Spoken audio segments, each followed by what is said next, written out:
Hello दोस्तों, नमस्कार। मैं दीपक सर स्कूल 90 में आप सभी का स्वागत करता हूं।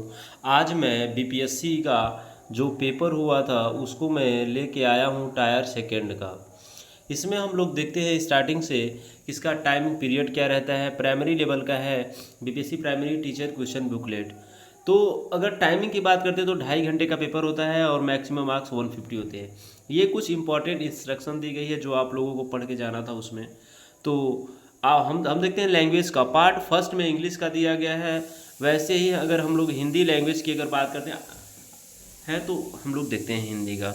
पहला जैसे क्वेश्चन नंबर 9 है, समुच्चल शब्द में किस उपसर्ग का प्रयोग हुआ है। बच्चों तो इसमें समुच्चल में सम उपसर्ग का प्रयोग हुआ है। क्वेश्चन नंबर 10 देखते हैं हम लोग कि निम्नलिखित में से कौन सा शब्द अ उपसर्ग युक्त है। उपसर्ग वह शब्द होता है जो किसी भी शब्द के पहले आकर के लगता है। जैसे अथाह में अ धन था होता है तो अथाह अ जो होता है वह उपसर्ग होता है। अनपढ़ में अन हो जाएगा और अनिष्ट में कोई उपसर्ग है नहीं। क्वेश्चन नंबर 11 की अगर हम लोग बात करते हैं तो निम्नलिखित में से कौन सा शब्द आ प्रत्यय युक्त है। आ प्रत्यय यानी प्रत्यय वह शब्द होता है जो किसी भी शब्द के अंत में आकर के लगता है। जैसे धार्मिक में अ आ रहा है, असली में ई आ रहा है, उसके बाद प्यारा में आ रहा है। आ की मात्रा आ रही है तो आ उपसर्ग इसमें मिल जाएगा आपका। तो राइट आंसर आपका सी हो जाएगा ऑप्शन। क्वेश्चन नंबर 12 की हम लोग बात करते हैं तो क्या क्या है, जिसमें दोनों पद प्रधान होते हैं वह कौन सा समास है।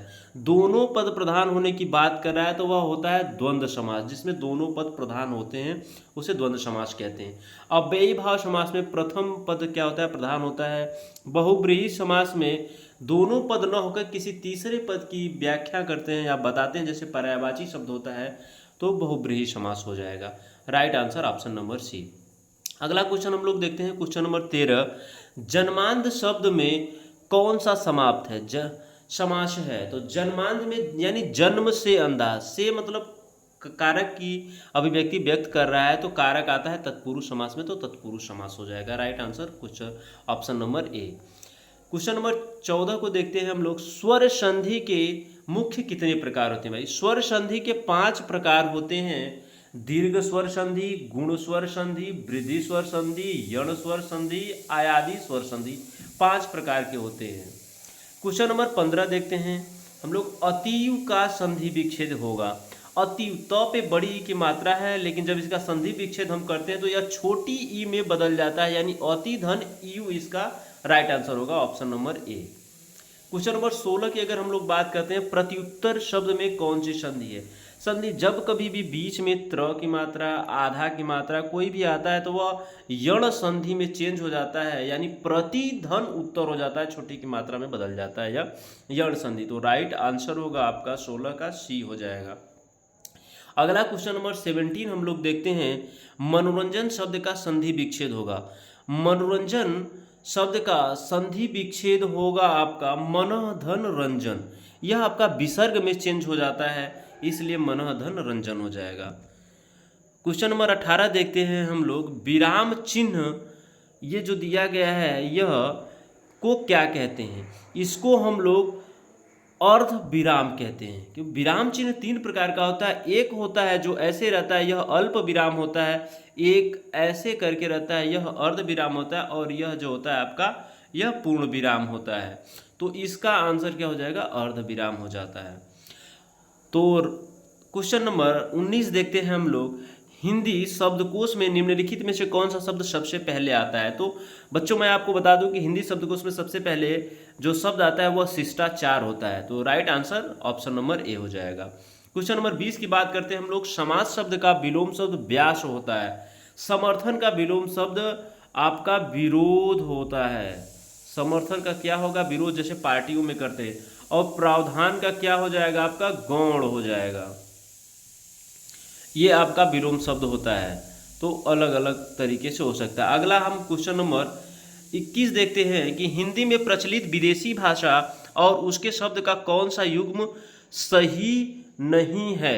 तो यह अमरूद जो होता है भैया ये तुर्की शब्द नहीं है, जबकि अदब जो है अरबी शब्द है, आज़ादी फारसी शब्द है, और अमरूद जो है आपका यह फारसी शब्द है।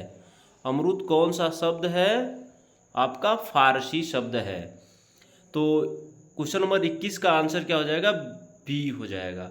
अगला हम लोग देखते हैं क्वेश्चन नंबर 22 में दिया गया है कि मगही किस उपभाषा की बोली है? मगही आप जानते हैं कि यह क्या है? बिहार में, बिहार की बहुत ही फेमस भाषा है मगही। यहाँ बिहारी की उपभाषा मगही है। यहाँ पे पूर्वी हिंदी के अंतर्गत आपकी जो भाषा हो जाती है आती है अवधी, बघेली, छत्तीसगढ़ी। अवधी, बघेली, छत्तीसगढ़ी, ये सब भाषा आ जाती है पूर्वी हिंदी के तहत। और पहाड़ी बोली के अंतर्गत आपकी कुमायूनी और गढ़वाली आ जाती है। गढ़वाली आ जाती है। तो कुमायूनी और गढ़वाली आ जाती है आपकी पहाड़ी भाषा के अंतर्गत। अगला क्वेश्चन नंबर हम देखते हैं 23।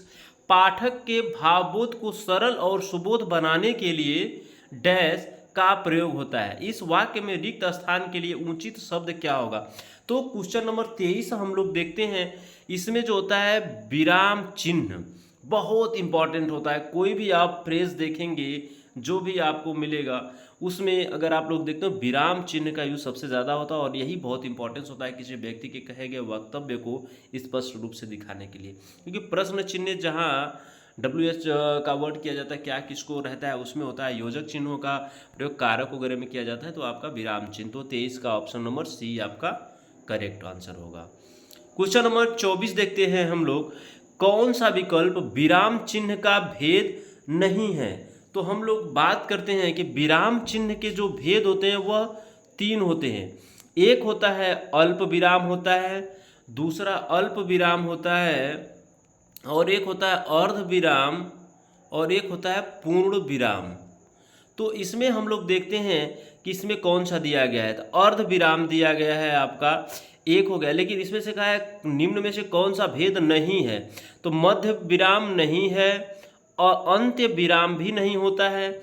यानी उपर्युक्त में एक से अधिक, यानी ऑप्शन नंबर जो आपका डी रहेगा 24 का डी, यह सही हो जाएगा क्योंकि इसमें अर्ध विराम एक ही दिया है जो कि इसमें से ऑप्शन में से है नहीं। तो आपका राइट आंसर क्या हो जाएगा? ऑप्शन नंबर डी हो जाएगा क्वेश्चन नंबर 24 का, उपर्युक्त में से एक से अधिक। ठीक है बेटा। अगला क्वेश्चन देखते हैं क्वेश्चन नंबर 25 हम लोग, कि कौन सा हजारी प्रसाद द्विवेदी का निबंध नहीं है? तो देखिए अशोक का फूल हजारी प्रसाद द्विवेदी जी का है, कुटुज भी है, मजदूरी और प्रेम इनका नहीं है। मजदूरी और प्रेम की अगर हम लोग बात करते हैं तो यह सरदार पूर्ण सिंह का है। किसका है? सरदार पूर्ण सिंह जी ने इसको लिखा था, मजदूरी और प्रेम को। तो इसका आंसर क्या हो जाएगा आपका? बी हो जाएगा, मजदूरी और प्रेम इनका निबंध नहीं है। क्वेश्चन नंबर 26 यानी 26 की बात करते हैं हम लोग, तो उपन्यास और उपन्यासकार का कौन सा युग्म सही नहीं है? इसको हम लोग देखते हैं तो जुलूस जो है वह फणीश्वरनाथ रेणु का है, और अंधेरे बंद कमरे जो है आपका वह मोहन राकेश जी का है। देखिए इधर मोहन राकेश जी का है। और नई जो पौध है, नई पौध नागा अर्जुन साहब का है, नागा अर्जुन साहब का है आपका नई पौध जो है यह। तो इसमें क्या हो जाएगा आपका राइट आंसर जो हो जाएगा वह 26 का डी हो जाएगा, उपर्युक्त में से एक से अधिक। यानी इसमें क्या पूछा है? उपन्यास और उपन्यास का कौन सा युग्म सही नहीं है? तो एक से अधिक है क्योंकि एक ही सही है, जुलूस आपका फणीश्वरनाथ रेणु, जबकि दोनों गलत है। तो इस वजह से आपका आंसर क्या हो जाएगा? ऑप्शन नंबर डी हो जाएगा आपका 26 का। अगला क्वेश्चन हम लोग देखते हैं क्वेश्चन नंबर 27 27 नंबर, वह शब्द शक्ति जिसके द्वारा सीधे कथन, साक्षात सांकेतिक या अर्थ मुख्य अर्थ का ज्ञान होता है उसे हम लोग कहते हैं। तो अभिधा, इसको क्या कहते हैं? अभिधा कहते हैं। यह मुख्य अर्थ को स्पष्ट करता है, ज्ञान कहता है, इसको हम लोग अभिधा कहते हैं। अगला क्वेश्चन हम लोग देखते हैं क्वेश्चन नंबर 28 नंबर, ध्वनि सिद्धांत के प्रतिपादक कौन है? तो ध्वनि सिद्धांत के प्रतिपादक आनंद वर्धन है। कौन है? आनंद वर्धन। तो ऑप्शन नंबर बी आपका सही हो जाएगा। विश्वनाथ जी की अगर हम लोग बात करते हैं तो विश्वनाथ जी ने रस की अगर हम लोग बात करते हैं तो रस में इन्होंने साधारणीकरण साधारणीकरण की बात किया है उन्होंने। उनके अनुसार विभाव अनुभाव संचारी के व्यापार का नाम साधारीकरण है। इसी प्रभाव से सामाजिकों के रति आदि भावों का उद्बोध होता है, तो यह इससे संबंधित थे। और उसके बाद पंडित जगन्नाथ की अगर हम लोग बात करते हैं तो जगन्नाथ जी को यौवन काल में दिल्ली के जो प्रमुख शासक शाहजहां थे, शाहजहां के दरबार में बीता था इनका जो यौवन यानी जवानी का समय था शाहजहां के का। और शाहजहां ने ही इन्हें पंडित राज की उपाधि दी थी। यह कई बार क्वेश्चन पूछ चुका है कि पंडित राज की उपाधि किसे दी गई है, तो यह आपका जगन्नाथ को दी गई है। किसके द्वारा दी गई है, तो यह शाहजहां के द्वारा दी गई है उसको। और इन्होंने एक रस गंगाधर की रचना की थी जो अपूर्ण रही है। किसकी रचना की गई थी, रस गंगाधर की रचना की गई थी, रस गंगाधर की रचना की गई थी जो इनकी अपूर्ण हुई थी। उससे पहले इनकी क्या हो गई थी, मृत्यु हो गई थी। इसलिए इसका आंसर आपका 28 नंबर क्वेश्चन का आंसर नंबर बी हो जाएगा, आनंदवर्धन। यानी ध्वनि सिद्धांत के प्रवर्तक कौन है, आनंदवर्धन है। क्वेश्चन नंबर 29 दिया गया है, निम्नलिखित कथनों स्थापना अ और तर्क ब पर विचार कीजिए और नीचे दिए गए कूट से सही विकल्प का चयन कीजिए। स्थापना अ में देखते हैं, कला का उदय जीवन से है, बिल्कुल सही है। कला कहाँ से उत्पन्न होती है, जीवन से ही होती है, जीवन के बाद ही कला होती है। अब तर्क क्या दिया है, ब में कला जीवन को जीने योग्य बनाकर उसे ऊंचा उठाती है, बिल्कुल सही। कोई भी जिंदगी में आप कला सीखें, चाहे एक्टर का हो या किसी पर स्पोर्ट्स हो, पढ़ाई के सेक्टर में अच्छे हैं, तो उन सभी चीज़ों को वो एक प्रकार की कला ही है। तो वह जीने के योग्य को क्या बेहतर बनाती है, ऊंचा उठाती है। इसलिए इसका आंसर हो जाएगा आपका अ और ब दोनों सही, ऑप्शन नंबर बी। तो क्वेश्चन नंबर 29 का 29 का अ और ब दोनों सही हो जाएगा। अंतिम क्वेश्चन इस बीपीएससी का हम लोग करते हैं क्वेश्चन नंबर 30 निम्नलिखित कथनों अ और ब तर्क पर विचार कीजिए और नीचे दिए गए कूट से सही विकल्प का चयन कीजिए। स्थापना में देखते हैं, पहला राष्ट्रीयता एक पुनीत भावना है, बिल्कुल सही। राष्ट्रीयता एक पुनीत भावना है, यानी राष्ट्रीयता सबके मनों में बसती है, इसलिए यह एक विशेष प्रकार से, यानी बिल्कुल सही बात है यह। तर्क बी, परिवर्तनशीलता कभी भी सृष्टि का शाश्वत नियम नहीं है, बिल्कुल गलत। परिवर्तनशीलता ही तो सृष्टि का शाश्वत नियम है, यह कभी नहीं चेंज हो सकती। तो इसलिए इस ऑप्शन में देखते हैं, पहले में अ गलत है, ब सही है, गलत है।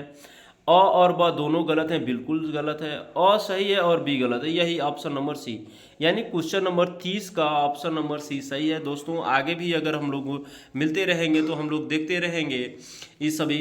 अगला क्वेश्चन, अगर आपको ये वीडियो पसंद आई हो तो आप लोग लाइक सब्सक्राइब करना न भूलें, शेयर करना न भूलें। धन्यवाद, थैंक यू दोस्तों।